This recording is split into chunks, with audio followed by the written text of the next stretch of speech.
I think I understand what going to school means, but I'm not sure what the other options are. Would you please touch on those three options for us, Dr. Johnson? Absolutely glad to. So, contextually, we deployed two surveys during the course of the summer to get feedback from parents. Interestingly, in our first survey, we had over 25,000 respondents in our community, Wow. and about 55% of our parents that responded, and about 76% of our respondents were parents or guardians.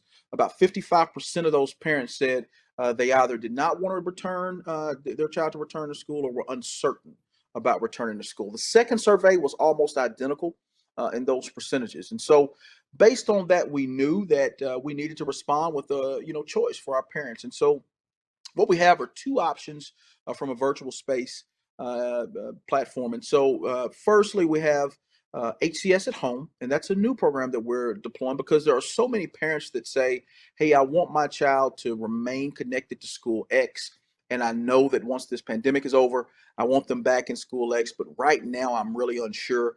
Until there's a vaccine or whatever the case may be, I'm really more comfortable sending my child at home. But the on-campus experience is what I really am committed to.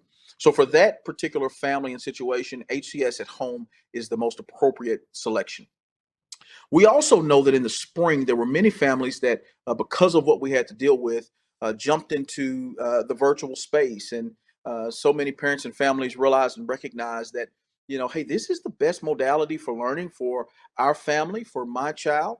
And so for those students and families, we wanted to be able to expand our virtual school. And so we have a virtual school, which is a separate program. And what you're really saying, if you want to be a part of the virtual school, is, hey, what happened in the spring was transformational for me.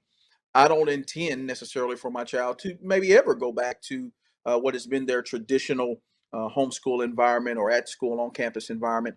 We want to remain in the virtual space. And so that's the key difference between the two, the connection to the on campus learning versus the connection to, just purely a virtual school space.